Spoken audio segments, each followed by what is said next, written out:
item in the exam is consider the reaction between lead-2 nitrate and potassium chloride. So A, write the molecular equation for the reaction. B, write the complete ionic equation for the reaction. And C, write the net ionic equation for the reaction. So, nasolve ko na siya kanina. Explain ko na lang. So, first thing that we need to do is we need to identify kung ano yung mga elements na given sa atin. So, as stated nga, meron tayong lead-2, ayan, and nitrate, NO3. Dapat hindi yan sa taas, nandito, NO3, plus potassium chloride. So, the next thing that we need to do is first, we need to identify kung ano yung metals and non-metals to predict kung ano yung mga products nito mga to.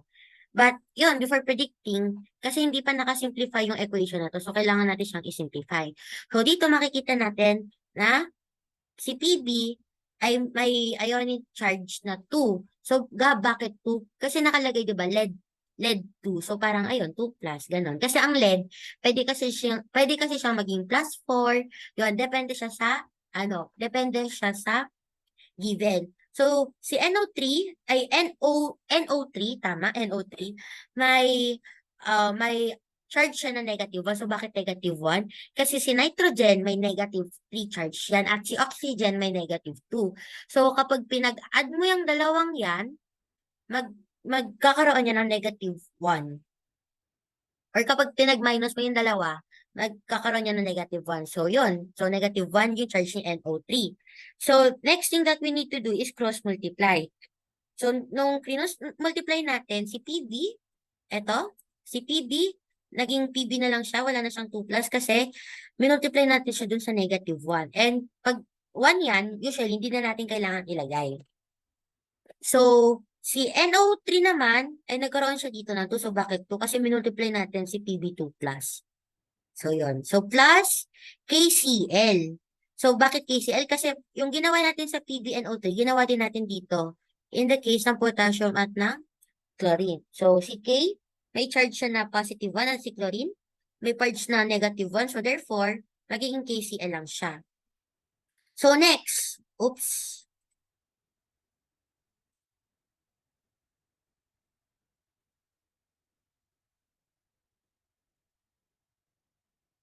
Ayan. So next, to predict the products, kailangan na nating una, 'di ba nag-identify tayo kanina kung ano yung metals and non-metals.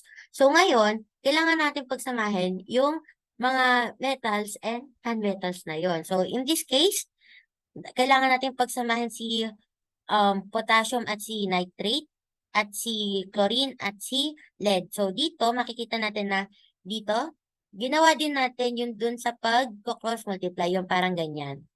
Parang eto. Ayan, parang ayan. So Pb2 plus Cl negative 1 cross multiply, that would be PbCl2, which is ito. So in the case naman na potassium and ng nitrate, ganun din. K plus 1 and O3 plus 1. So that would be K. So may 2 kasi to. Naka-indicate yan sa 2. Ayan. So therefore, magiging 2 KNO3 siya. So yun. So next, we need to identify kung ano yung state ng matter ng mga compounds na to. So makikita natin dito na si lead nitrate ay isa siyang aqueous. So bakit? Kasi ay tinatawag tayong solubility rule. So, isa sa solubility rules ang nagsasabi na lahat ng nitrates ay soluble. So, therefore, since si PbNO3 ay may nitrate, therefore, si PbNO3 ay aqueous. Sa case naman ni KCl, kaya siya naging aqueous kasi nakalagay din dun sa solubility rules na lahat ng chlorates or chlorides, yan, ay soluble. At binanggit din kasi or nakalagay din kasi sa solubility rules na lahat ng compound na may group 1A at may ammonia ay soluble. So therefore, KCl is aqueous. So next, dito sa case naman ni PbCl2, bakit siya naging solid? So, nakalagay kasi sa solubility rules na lahat, so not lahat, pero yung mga halides, which is Cl, bromine, and iodine are soluble. Pero may exception. Kapag yung chlorine, bromine, and iodine ay may kasamang copper, silver, um, mercury, and lead, insoluble to. So, in case ng PbCl2, may kasama siyang lead. So, therefore, insoluble siya. So, therefore, solid. So, next, dito sa 2KNO3. So, ayun nga, nitrates yan, plus, 1A group element. So, therefore, aqueous.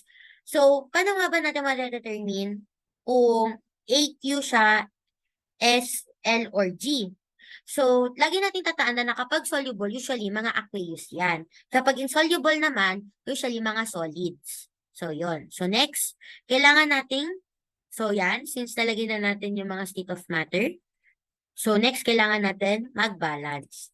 So, ayan.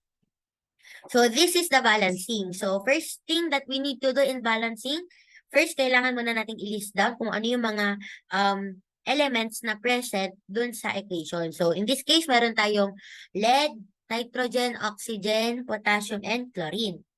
So, next thing that we need to do, we need to um, count the number of the elements. So, sa reactant side, may isang lead, may dalawang nitrogen, may 6 na oxygen. Bakit? Kasi 3 times 2. And then may isang K, and then may isang Cl. So, sa product side, um, may isang lead, may dalawang chlorine, may dalawang potassium, dalawang nitrogen at 6 na oxygen. So, dito makikita natin na hindi balance si K at si Cl. So, therefore, dun sa reactant side, maglalagay ka ng 2. So, bale, distributive property yan si 2, yung numerical coefficient. So, dalawa na yung bilang ni K at dalawang bilang ni Cl. So, therefore, ang molecular equation natin ay itong PbNO32 aqueous plus 2KCl aqueous yield PbCl2 solid plus Kn plus 2KNO3 aqueous. So, yan yung molecular natin. So, next, burahin ko muna to. Burahin ko lang pala yung iba.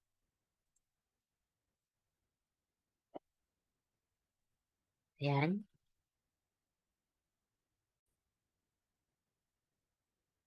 So, ayan, the next thing that we need to do is write the complete ionic equation for the reaction.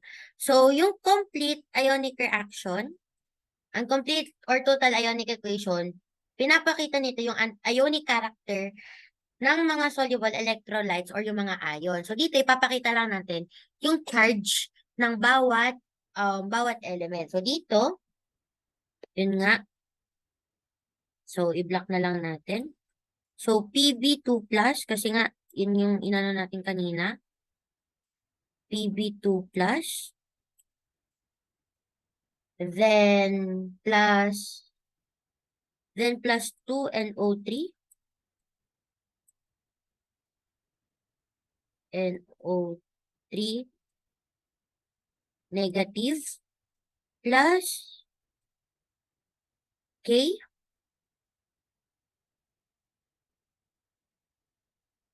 plus 2K plus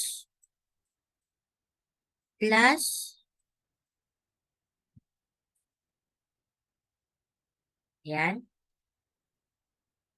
plus 2Cl, Cl negative yan. So, since hindi kasha, sa baba ko na lang isusulat, yield yan na Pb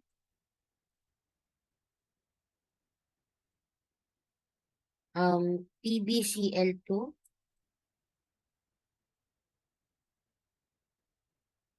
yan, plus 2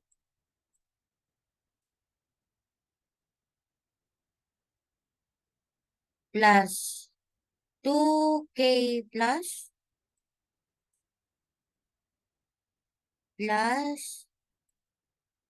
2NO3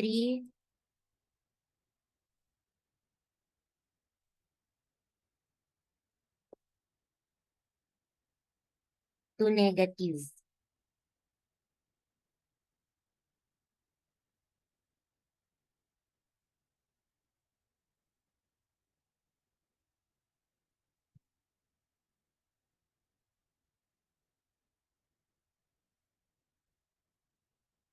So, ayan. So, ngayon, ilagay natin yung mga state of matter. AQ, AQ, AQ,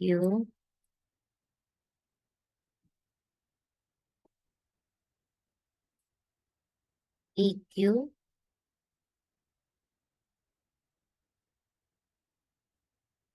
ito S,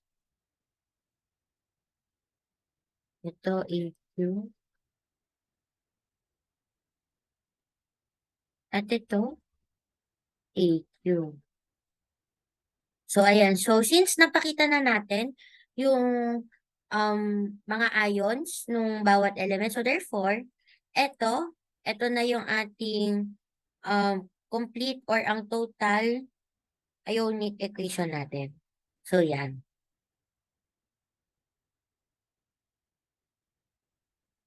So, next naman, write the net ionic equation for the reaction. So, yung ating net ionic equation is simply, ika-cancel lang natin kung ano yung mga elements na nakikita mo sa reactant side at dun sa product side.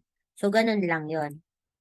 So, in this case, cancel natin si 2NO3, pati ito, si 2K plus at si 2K plus. So, therefore, ang natitira is PB 2 plus aqueous plus 2Cl negative aqueous si PB pala to. Then, yield yan ng PB Cl2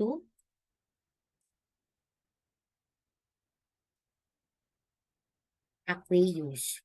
So, ayan na yung ating net ionic equation. This one. So, ayan.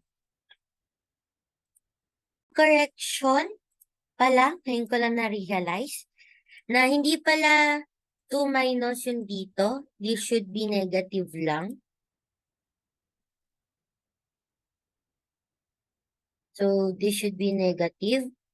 So, ang ating complete ionic equation is Pb2 plus aqueous plus 2NO3 minus aqueous plus 2K plus aqueous plus 2Cl negative AQ yield PbCl2 solid plus 2K plus AQ plus 2NO3 negative aqueous. So, that's our, this is once again our molecular equation, our complete ionic equation, and our net ionic equation.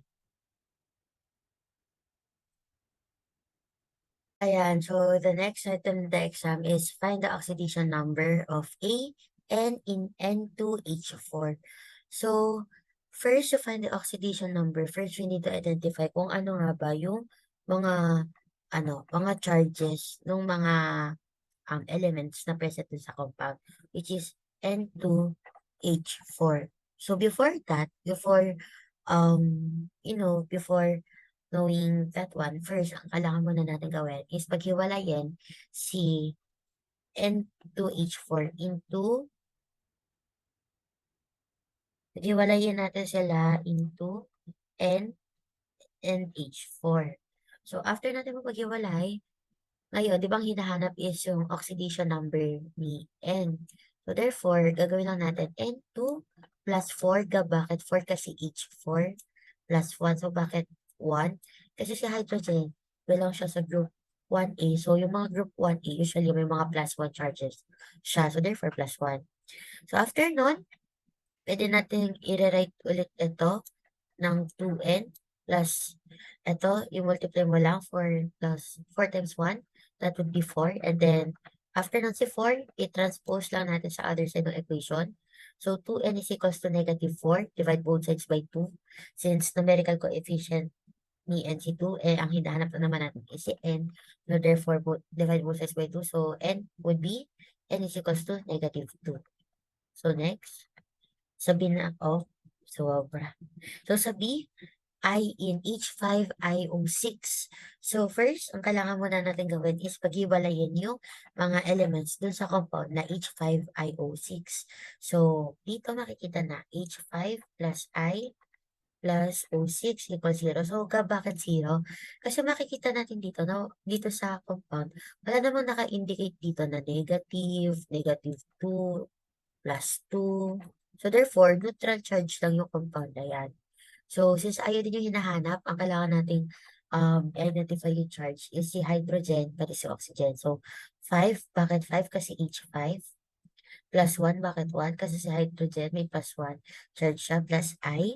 Plus 6, bakit 6? Kasi 6 yung oxygen. And, tapos, negative 2, multiply kay negative 2. So, bakit negative 2? Kasi, yung group na kung saan belong si oxygen, usually, yung mga charge nun is negative 2. So, equals 0. So, ngayon, sisimplify mo lang, 5 times 1, that would be 5. Copy mo yung I. Then, 6 times 2, that would be negative 12. And then, i-rearrange mo lang itong formula na to, ng I plus 5 minus 12. So, perform mo muna yung operation na to. 5 minus 12, that would be negative 12 dapat to. Di dapat positive yan. Dapat negative 12 yan.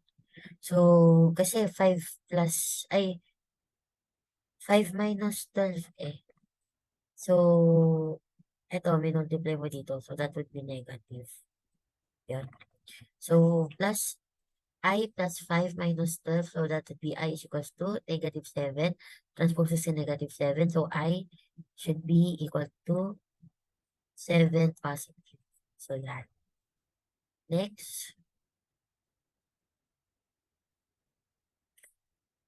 So, next we need to find the oxidation number for N in NO2 minus an ion. So, dito, siyempre gawin ulit natin, paghiwalayan natin yung elements sa compound na NO2 minus. So, that would be N plus O2 equals negative 1. Bakit negative 1? Kasi makikita dito sa given na given na yung compound na yan is may negative 1 charge. At saka nakalagay dito an ion. So, negative 1. So, ngayon, since ano yung hinahanap, kailangan nating alamin kung ano yung charge ng oxygen. So, N plus 2, kasi dito yan, times negative 2. Bakit negative 2? Kasi yan yung charge ng oxygen equals negative 1. Bakit negative 1? Kasi given. So, N plus 2 times negative 2, that would be negative 4. Then, transpose negative 4 to the other side. So, N is equals to 1.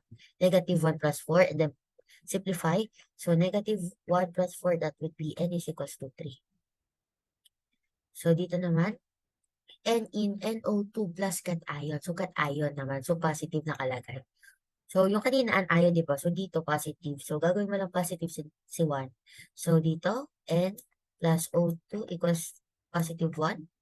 N plus 2 times negative 2 plus 1. So, perform the operation. N plus 2 times negative 2, negative 4, transpose negative 4, that would be positive 4. So, N is equals to 1 plus 4, so that would be positive 5. So, next. So, consider the reaction shown below. Mg plus CuSO4 yield MgSO4 plus CuS. So, una, kailangan natin hanapin kung ano yung reducing agent, ano yung oxidizing agent, at ano yung substance na being oxidized and reduced. So, dito, para malaman natin kung ano yung oxidizing agent and yung reducing agent, kailangan muna natin alamin yung mga charges. So, may mga condition kasi tayo dito. So, here in this case, si Mg, ang charge niya ay 0. Bakit 0? Kasi nakalagay sa condition na parang kapag nagsistand alone ang isang element or element by itself, usually ang charge niya is neutral, so 0. So, Cu, that would be plus 2.